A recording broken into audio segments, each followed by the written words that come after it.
Einstein की life पर है, उनके बचपन से लेकर के और उनको जो नोबेल प्राइज़ मिले, क्या क्या हुआ उनकी लाइफ में, वो इस चैप्टर में हम पढ़ेंगे। तो स्टार्टिंग से देखते हैं, इसमें पूरा यही बताया गया है कि उनके अचीवमेंट्स के बारे में, उन्होंने लाइट के बारे में, motion of particles, electrodynamics of moving bodies and energy, इन सब चीज़ों के बारे में इन्होंने बताया है, स्पेस एंड टाइम के बारे में।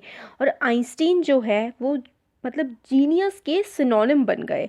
मतलब अगर आप जीनियस बोल दें या किसी को आइंस्टीन बोल दें तो वो एक ही बात हो गई है। उनकी डेथ के 150 ईयर्स बाद भी आज तक उनकी जो जीनियस की जो पोजीशन है वो कोई और नहीं ले पाया है। तो स्टार्ट करते हैं चैप्टर को। तो देखिए, एल्बर्ट आइंस्टीन का जो जन्म हुआ था, उनका बर्थ 14 मार्च 1879 को जर्मन सिटी उल्म में हुआ था। और बचपन में उनके वो इतने ग्रेट साइंटिस्ट होंगे इसकी कोई भी इंडिकेशन नहीं थी।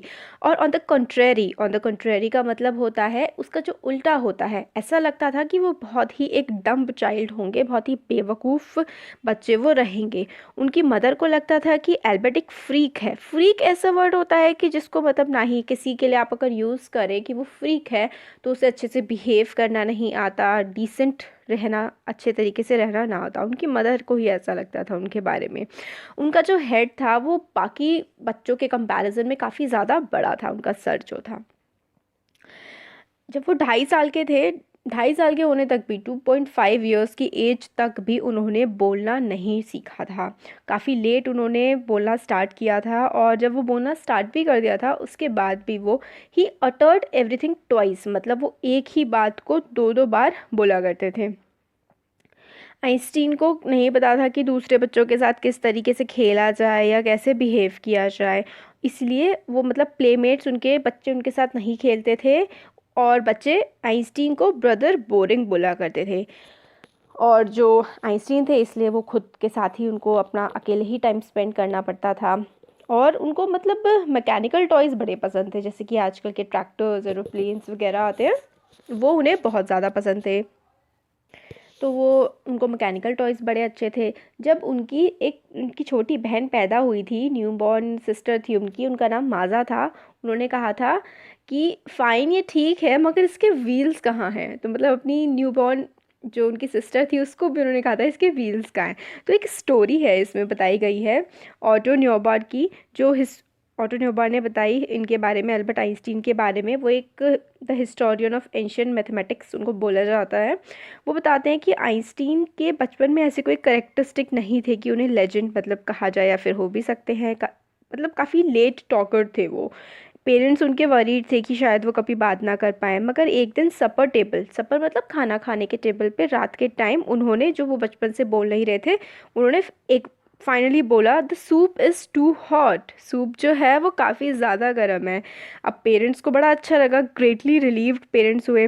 तो उन्होंने फिर पेरेंट्स ने पूछा एल्बर्ट से कि तुम पहले क्यों नहीं बोले थे इससे पहले। तो एल्बर्ट ने रिप्लाई किया, क्योंकि अभी तक सारी की सारी चीज़ें एकदम ऑर्डर में थी, इसलिए मुझे कुछ बोलने की ज़रूरत ही नहीं थी। तो ये कह सकते हैं करेक्टरिस्टिक थी भाई कि एक बहुत ही बड़े साइंटिस्ट शायद वो आगे जाके बनेंगे। तो आगे इसमें है कि उनके जो हेडमास्टर थे स्कूल के हेडमास्टर ने आइंस्टीन के फादर से कहा था कि आइंस्टीन चाहे कोई भी प्रोफेशन चूज़ कर ले, इससे कोई फ़र्क नहीं पड़ता है, क्योंकि उसको कभी भी किसी भी चीज़ में सक्सेस मिलेगी ही नहीं। आइंस्टीन ने वायलिन प्ले करना स्टार्ट कर दिया था 6 ईयर की एज से ही, क्योंकि उनकी मदर चाहती थी कि वो एक अच्छे म्यूजिशियन बने। और इस जो मतलब वो एक गिफ्टेड वायलिनिस्ट थे, हाँ, काफ़ी अच्छा वायलिन वो बजाते थे और पूरी लाइफ वो इस अपनी आर्ट को उन्होंने अपने साथ रखा। तो देखिए, एमेच्योर का मतलब होता है कोई भी व्यक्ति कोई चीज़ अपनी एन्जॉयमेंट के लिए कर रहा है रादर देन अपने प्रोफेशन के लिए, तो आप उसको एमेच्योर बोल सकते हैं। एल्बर्ट आइंस्टीन बहुत ज़्यादा मतलब ख़राब प्यूपल का मतलब होता है स्टूडेंट। तो एल्बर्ट आइंस्टीन ख़राब स्टूडेंट तो नहीं थे, उनके काफ़ी ठीक ठाक मार्क्स आए थे हाई स्कूल में म्यूनिक में जब वो थे जर्मनी में। आइंस्टीन की फैमिली वहाँ पर म्यूनिक में मूव कर गई थी जब आइंस्टीन 15 मंथ्स ओल्ड थे। उनके गुड मार्क्स थे ऑलमोस्ट हर सब्जेक्ट में, मगर आइंस्टीन को स्कूल बिल्कुल पसंद नहीं था because of its regimentation. Order और रेजिमेंटेशन का मतलब होता है बहुत ज़्यादा एक्सट्रीम लेवल का वो डिसिप्लिन, मतलब हर चीज़ बहुत ही ज़्यादा डिसिप्लिन में होगी, वो उन्हें इसलिए पसंद नहीं था। और and often he clashed with his teachers, Einstein की काफ़ी लड़ाई वगैरह बहस भी हो जाया करती थी अपने टीचर्स के साथ। तो जब वो 15 ईयर्स के हुए, उनको बहुत ही ज़्यादा प्रॉब्लम होने लगी, स्टिफल्ड फील करने लगे। सफोकेशन, स्टिफल का मतलब होता है सफोकेट हो जाना, मतलब जैसे घुटन महसूस करना। उन्हें स्कूल में बड़ी घुटन महसूस होती थी, तो उन्होंने सोचा कि मुझे स्कूल को छोड़ देना चाहिए। फिर आगे क्या होता है, फिर उसके बाद कुछ टाइम में जो उनके पेरेंट्स हैं वो मिलान जो है वो मूव कर गए और एल्बर्ट को छोड़ दिया उनके रिलेटिव्स के साथ। काफ़ी प्रोलॉन्ग डिस्कशन के बाद आइंस्टीन ने मतलब ये विश जाहिर की कि वो अपनी एजुकेशन को कंटिन्यू करेंगे जर्मन स्पीकिंग स्विट्ज़रलैंड। स्विट्ज़रलैंड का जो रीजन था जहाँ पर जर्मन बोली जाती थी, उस रीजन में वो अपनी जो है एजुकेशन को आगे परस्यू करेंगे। वो सिटी जो है क्योंकि काफ़ी ज़्यादा लिबरल थी, मतलब लोगों को समझ, लिबरल आप उसे कह सकते हैं जो लोगों की फीलिंग्स को ईजीली मतलब सही तरीके से समझ पाए। तो म्यूनिक में उन्होंने आगे की अपनी जो है पढ़ाई वो स्टार्ट की थी। आइंस्टीन हाईली गिफ्टेड थे मैथमेटिक्स में, मैथमेटिक्स उन्हें काफ़ी पसंद थी और उनका फिज़िक्स में भी काफ़ी ज़्यादा इंटरेस्ट था। तो अपना स्कूल फिनिश करने के बाद उन्होंने डिसाइड किया कि वो यूनिवर्सिटी ऑफ ज्यूरिक में जो है वो पढ़ेंगे। बट साइंस एक सिर्फ ऐसी ही चीज़ नहीं थी जो उनको अपील करती थी। डैशिंग यंग मैन थे, अच्छे थे, गुड लुकिंग थे और अपने वैलरस, मतलब बहुत ही अच्छी सी मस्टाश भी वो रखा करते थे कि हमें तो उनकी बूढ़े वाली इमेज ज़्यादा दिखाई जाती है जो सेकंड पे है इस पेज पे। बट फर्स्ट वाली में वो काफ़ी अच्छे, स्मार्ट, यंग जब थे तब काफ़ी अच्छे दिखते थे। उनका काफ़ी इंटरेस्ट था मैथ्स में, और सिर्फ मैथ्स में ही नहीं और भी काफ़ी चीज़ों में इंटरेस्ट होता है यंगस्टर्स का। जैसे उनका स्पेशल इंटरेस्ट था अपनी फेलो स्टूडेंट जो थी उनके साथ पढ़ती थी मिलेवा मैरिक में। और आइंस्टीन को लगता था कि काफ़ी वो क्लेवर क्रिएचर हैं, काफ़ी होशियार हैं। वो एक यंग सर्ब थी, मतलब सर्बियन रीजन है, यूरोप में ही पड़ता है, वो वहाँ से बिलोंग करती थी और स्विट्ज़रलैंड में आई थी पढ़ने के लिए यूनिवर्सिटी ऑफ ज्यूरिक में, क्योंकि यूरोप में बहुत ही कम ऐसी यूनिवर्सिटीज़ थी जो गर्ल्स को डिग्री प्रोवाइड करती थी और यूनिवर्सिटी ऑफ ज्यूरिक उनमें से एक थी। आइंस्टीन को ऐसा लगता था, जो उनका एक फिलिस्टीन्स था, फिलिस्टीन का मतलब होता है एक वर्ड जो ख़राब तरीके से यूज़ किया जाता है उन लोगों के लिए जिनको आर्ट, साइंस, आर्ट, लिटरेचर या फिर म्यूज़िक में इंटरेस्ट नहीं होता, उनको फिलिस्तीन्स बोला जाता है, डेरोगेटरी, ख़राब तरीके से। तो जो लोग ऐसे होते थे जिनको आर्ट, म्यूज़िक, लिटरेचर में इंटरेस्ट नहीं होता था, आइंस्टीन को वो लोग पसंद नहीं थे और काफ़ी उनकी बनती भी नहीं थी ऐसे लोगों से। तो ये मतलब काफ़ी क्रिएटिव थी मिलेवा मैरिक, तो इन दोनों को मतलब they fell in love with each other, क्योंकि इनका मतलब काफ़ी अच्छी अंडरस्टैंडिंग थी। तो इनके जो लेटर्स हैं वो आज ही सरवाइव हैं, बचे हुए हैं। उनको पढ़ करके समझ में आता है कि इनके जो लेटर्स थे उसमें साइंस, टेंडरनेस, हैप्पीनेस, प्राउड, इन सब का जो है वो हमें कॉम्बिनेशन देखने को मिलता है। तो इसमें आइंस्टीन का एक लेटर है, उसमें इन्होंने लिखा था, how happy and proud I shall be when we both have brought our work on relativity to a victorious conclusion. तो अपने लव लेटर्स में भी वो साइंस की ही बातें लिखा करते थे कि कितनी हमें खुशी होगी जब हमारा जो काम है, जो हम थ्योरी ऑफ रिलेटिविटी, आइंस्टीन की थ्योरी है theory of relativity, theory of relativity पे जब हम वर्क कर रहे हैं, जब वो सक्सेसफुल हो जाएगा तो हमें मतलब कितना अच्छा लगेगा, कितने खुश होंगे हम, कितने प्राउड फील करेंगे। विक्टोरियस कंक्लूजन, विक्ट्री का मतलब जीत होता है। तो जब हमारी थ्योरी अच्छे से पूरी प्रूफ हो जाएगी तो हमें कितना अच्छा लगेगा, ये उन्होंने जो है वो लिखा था अपने लेटर में। फिर 1900 में जो है इनकी एज थी एल्बर्ट की 21। वो यूनिवर्सिटी से ग्रेजुएट हो गए थे और अनएम्प्लॉयड थे, उनके पास कोई जॉब नहीं थी। फिर थोड़े टाइम में उन्होंने as a teacher, assistant teacher उन्होंने वर्क करना स्टार्ट कर दिया और प्राइवेट लेसन्स भी वो देने लगे थे। फिर फाइनली उनको जो है जॉब मिल गई थी वो 1902 में as a technical expert in the patent office in Bern के पेटेंट ऑफिस में उन्हें टेक्निकल एक्सपर्ट की जो है वो नौकरी मिल गई थी। मतलब उनको क्या करना होता था कि जो लोग इन्वेंशंस वगैरह कर रहे हैं और अपनी रजिस्टर कर रहे हैं उसको उनको स्टडी करना होता था। फिर आइंस्टीन कहते हैं कि उनका जो एक्चुअल आइडिया वो डेवलप कर रहे थे अपने सीक्रेट में। वो कहते हैं जोक में कि उनका जो ड्रॉअर था ना वहाँ पर अपने ऑफिस में, वो ब्यूरो ऑफ थ्योरेटिकल फिज़िक्स था, मतलब उसमें वो अपने इन्वेंशंस के आइडियाज़ वगैरह सब रखा करते थे। फिर one of the famous papers जो हैं आइंस्टीन के, वो 1905 में आए थे। देखिए, पेपर पब्लिश करने का मतलब होता है जैसे कि कोई साइंटिस्ट है, उन्होंने ना अपनी कोई भी साइंटिफिक डिस्कवरी करी है, तो वो उसको एक पेपर में लिखते हैं और उसको किसी भी मैगज़ीन में पब्लिश करते हैं, तो उसी को पेपर पब्लिश करना बोलते हैं। तो आइंस्टीन ने जो है वो स्पेशल थ्योरी ऑफ रिलेटिविटी का जो पेपर पब्लिश किया था 1905 में किया था। उसके अकॉर्डिंग क्या होता है, टाइम और डिस्टेंस एब्सोल्यूट नहीं होते हैं। टाइम और डिस्टेंस एब्सोल्यूट मतलब नहीं होते हैं, इसका क्या मतलब है कि हर जगह टाइम जो है वो सेम स्पीड से नहीं चलता है, ये है इसका मतलब। तो कहते हैं indeed two perfectly accurate clocks will not continue to show the same time if they come together again after a journey if one of them has been moving very fast relative to another. दो perfectly accurate clocks, दो बिल्कुल सही clocks अगर एक journey से घूम करके आए और अगर दूसरी वाली जगह वो स्लो चल रही होगी, वो उस जगह टाइम स्लो चल रहा होगा, तो वो दोनों भी आपस में सिंक्रोनाइज नहीं रहेंगे जब दोबारा ला करके साथ में रखा जाएगा। मतलब आप ऐसे समझ लीजिए कि जो है कि दोनों क्लॉक का टाइम अलग होगा अगर एक क्लॉक किसी दूसरी जगह से घूम करके आएगी। तो ये होता है special theory of relativity according to which time and distance are not absolute. Time और डिस्टेंस हमेशा एक साथ एक तरीके से नहीं चलते हैं। फिर वो आगे बताते हैं फ्रॉम द इस बात से उन्होंने वर्ल्ड फेमस जो है फॉर्मूला E=mc², उन्होंने फॉर्मूला ये दिया था। E से एनर्जी है, और जो है C है speed of light and vacuum, और M है मास। देखिए, मास आप क्या है, आपकी बॉडी में मास है, एनर्जी है, और आपकी स्पीड कितनी होगी, speed of light in a vacuum, मतलब आप उस जगह पर हैं। वैक्यूम का मतलब होता है कोई भी ऐसी जगह जहाँ पर हवा ना हो, बिना हवा की जगह को वैक्यूम कहा जाता है। स्पीड ऑफ लाइट, लाइट की स्पीड कितनी होगी जब किसी जगह पर हवा नहीं होगी, कहीं पर वैक्यूम है, तो लाइट की स्पीड कितनी होगी, वो हम लोग मान के चलते हैं 3 × 10⁵ किलोमीटर पर सेकेंड।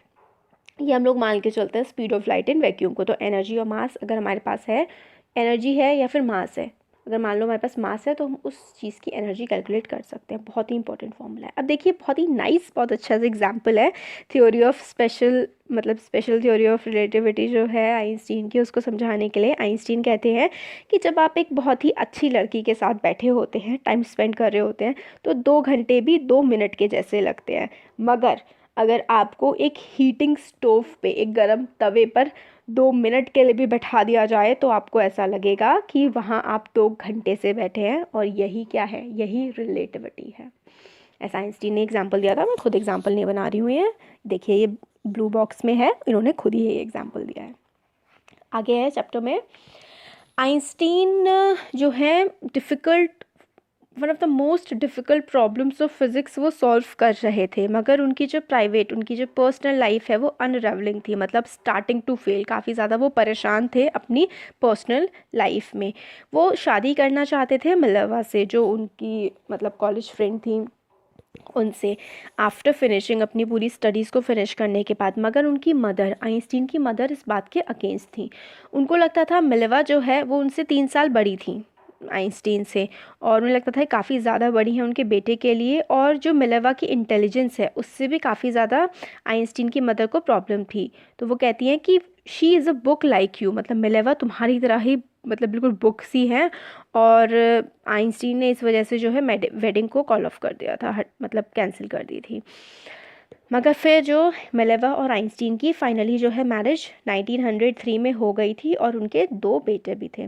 मगर मैरिज के कुछ साल बाद ही उनकी मैरिज जो है वो फ्लटर करने लगी, काफ़ी कमज़ोर होने लगी। मीनवाइल मिनर्वा का जो इंटेलेक्चुअल एम्बिशन था, मतलब जो वो भी जैसे साइंटिस्ट थे आइंस्टीन, ऐसे ही मिनर्वा भी काफ़ी इंटेलेक्चुअल थी, वो सब उनका ख़त्म होने लगा, और वो एक अनहैप्पी, काफ़ी दुखी हाउसवाइफ बन गई। फिर after years of constant fighting, काफ़ी सालों की लड़ाई के बाद कपल ने डिवोर्स ले लिया 1919 में। फिर आइंस्टीन ने अपनी कज़न एल्सा से जो है वो शादी कर ली थी। देखिए, ये जो आइंस्टीन थे, इसमें तो नहीं है, मगर ये जूश थे, तो वहाँ पे जैसे, वहाँ पे तो चल जाता है, ऐसा कोई दिक्कत नहीं होती है उस ट्रेडिशन में। तो इन्होंने अपनी कज़न से जो है वो शादी की थी, एल्सा से। तो आइंस्टीन का नया पर्सनल जो है चैप्टर वो coincided with his rise to the world fame. फिर नेक्स्ट जो उनकी लाइफ का पड़ाव था 1915 में उनकी जो है जनरल थ्योरी ऑफ रिलेटिविटी वो पूरी अच्छे तरीके से पब्लिश हुई, which provided new interpretation of gravity, जिसने ग्रेविटी की एक और नई इंटरप्रिटेशन दे दी थी जनरल थ्योरी ऑफ रिलेटिविटी ने। और फिर एक्लिप्स ऑफ सन, देखिए एक्लिप्स क्या होता है, ग्रहण, जो ग्रहण होता है ना उसी को हम एक्लिप्स बोलते हैं। An eclipse of sun in 1919 brought prove that it was accurate, तो जनरल थ्योरी ऑफ रिलेटिविटी को एक्यूरेट प्रूव कर दिया था जो एक्लिप्स आया था, सोलर एक्लिप्स, उसने आइंस्टीन ने बिल्कुल करेक्टली कैलकुलेट कर दिया था एडवांस में ही कि किस तरीके से सन की जो लाइट है वो डिफ्लेक्ट होगी सन के ग्रेविटेशनल फील्ड की वजह से। देखिए ये फिजिक्स थोड़े हाई लेवल की फ़िज़िक्स है, इंग्लिश में आप इतना समझ लीजिए कि उन्होंने उनकी जनरल थ्योरी ऑफ रिलेटिविटी जो है वो प्रूफ हो गई थी जब सोलर एक्लिप्स आया था। और आइंस्टीन ने बिल्कुल पहले से ही एडवांस में ही एग्जैक्टली कैलकुलेट कर दिया था कि which the light from fix stars would be deflected through the sun's gravitational field, मतलब जो तारों की रोशनी पड़ती है वो डिफ्लेक्ट हो जाएगी सोलर एक्लिप्स के टाइम पे सन के ग्रेविटेशनल फील्ड की वजह से। ये उन्होंने पहले से ही कैलकुलेशन पूरी प्रूफ कर दी थी। और एक न्यूज़पेपर था, काफ़ी सारे न्यूज़पेपर्स ने इस बात को साइंटिफिक रिवॉल्यूशन एक्लेम किया था कि भाई ये तो साइंटिफिक रिवॉल्यूशन है। डिफ्लेक्ट होने का मतलब होता है किसी का रास्ता चेंज कर देना। फिर जनरल थ्योरी ऑफ रिलेटिविटी के लिए आइंस्टीन को नोबेल प्राइज़ फॉर फिज़िक्स मिला 1921 में, और इससे क्या हुआ, उनके ऑनर्स और इनविटेशंस पूरे वर्ल्ड से उनको बुलाया जाने लगा, प्रेस में, दुनिया में काफ़ी ज़्यादा उनकी तारीफ़ें होने लगी। फिर क्या हुआ, वर्ल्ड वॉर का टाइम आ गया, नाजीज जो हैं वो जर्मनी में पावर में आ गए थे। तो 1993 में आइंस्टीन एमिग्रेट हो गए। एमिग्रेट होने का मतलब होता है एक देश से दूसरे देश में जा कर के रहने लगना, बस जाना। तो पहले जर्मन थे आइंस्टीन तो, मगर फिर ये यूएस में जा कर के रहने लगे थे। 5 साल बाद न्यूक्लियर फिजन जो है वो बर्लिन में डिस्कवर कर लिया गया। देखिए फिजन का मतलब होता है टूट जाना, फ्यूजन का मतलब होता है किन्हीं दो चीज़ों का जुड़ जाना, फिजन का मतलब होता है किसी चीज़ का टूट जाना। तो न्यूक्लियर फिजन जो है बर्लिन, जर्मनी की कैपिटल है, वहाँ पर डिस्कवरी हो गई थी न्यूक्लियर फिजन की, मतलब एटम को किस तरीके से तोड़ा जा सकता है उस बात की डिस्कवरी हो गई थी। ये बात अमेरिकन फिजिस्ट में अप्रोर, मतलब काफ़ी ज़्यादा टेंस हो गए थे, अपसेट हो गए थे इस बात से अमेरिकन फिजिस्ट जो थे। फिर मैनी ऑफ देम, काफ़ी जो जर्मनी में काफ़ी सारे जो फिजिस्ट रहते थे वो काफ़ी वहाँ से भाग करके आ गए थे, जैसे कि आइंस्टीन वहाँ से आए थे, क्योंकि नाजीज़ की वजह से उन्हें फियर था, और ये भी फियर था कि नाजीज़ जो है वो एटॉमिक बॉम्ब बना लेंगे और पूरी दुनिया में तबाही मचा देंगे, ये भी उन लोगों को डर था। At the urging of colleagues, मतलब आइंस्टीन के जो बाकी सारे लोग काम करते थे साथ में, जो आपके साथ काम करते हैं वो आपके कलीग्स होते हैं। तो आइंस्टीन के जो कलीग्स थे उन्होंने आइंस्टीन को इंसिस्ट किया था कि वो जो अमेरिकन प्रेसिडेंट है फ्रैंकलिन डी रोजवेल्ट, उनको लेटर लिखें, उनको इस बारे में पूरा बताएं कि क्या होता है और न्यूक्लियर बॉम्ब से क्या क्या नुकसान हो सकते हैं। तो उन्होंने लेटर लिखा 2 अगस्त 1939 को। उसमें उन्होंने वार्न किया कि एक सिंगल बॉम्ब इस टाइप का अगर एक्सप्लोड कर दिया जाए पोर्ट पर तो वो पूरे पोर्ट को डिस्ट्रॉय कर सकता है, और पूरे पोर्ट को नहीं, उसके आसपास की जो टेरिटरी है उसको भी जो है वो डिस्ट्रॉय कर सकता है। उनके वर्ड्स जो हैं काफ़ी ज़्यादा इफ़ेक्टिव रहे, और अमेरिका ने भी जो है वो एटॉमिक बॉम्ब को सीक्रेटली डेवलप कर लिया और जापान पे फेंक भी दिया उन लोगों ने, and dropped it on the Japanese cities of Hiroshima and Nagasaki अगस्त 1945 में। तो जर्मन्स ने तो नहीं किया यूज़, अमेरिकन्स ने कर लिया एटॉमिक बॉम्ब यूज़। आइंस्टीन को इस बात से बहुत ज़्यादा मतलब दुख पहुंचा, मतलब shaken by the extent of destruction, मतलब काफ़ी ज़्यादा जो डिस्ट्रक्शन हुआ था जापान में, इतने लोगों की मौत हुई थी, बर्बाद हो गया था वो रीजन हिरोशिमा नागासाकी का, काफ़ी ज़्यादा मतलब बहुत ही दुखी हुए इस बात से। इस बार उन्होंने जो है पब्लिक मिसिव लिखा टू यूनाइटेड नेशंस। मिसिव का मतलब होता है ऐसा लेटर जो काफ़ी बड़ा होता है और ऑफिशियल होता है, सरकार को लिखा जाता है। मगर उसमें उन्होंने प्रपोज किया था एक वर्ल्ड गवर्नमेंट बनाई जाए। अनलाइक उन्होंने जो लेटर लिखा था रूजवेल्ट को, जिसका काफ़ी इम्पेक्ट हुआ था, ये वाला लेटर जो यूनाइटेड नेशंस को लिखा था कि वर्ल्ड की एक अलग गवर्नमेंट बनाई जाए, पूरे वर्ल्ड की एक गवर्नमेंट हो, उसका कोई ज़्यादा इफेक्ट नहीं पड़ा। नेक्स्ट डेकेड में आइंस्टीन जो है वो और भी ज़्यादा पॉलिटिक्स में इन्वॉल्व हो गए थे, और जो ये आर्म्स होती हैं, न्यूक्लियर बॉम्ब, लड़ाई वगैरह, इस सब को वो काफ़ी ज़्यादा अगेंस्ट होने लगे थे, पब्लिकली बोलने लगे थे। और वो पीस, शांति और डेमोक्रेसी, लोकतंत्र के लिए काफ़ी ज़्यादा वो बातें करते थे अपनी स्पीचेस में। आइंस्टीन की डेथ 1955 में एट द एज ऑफ 76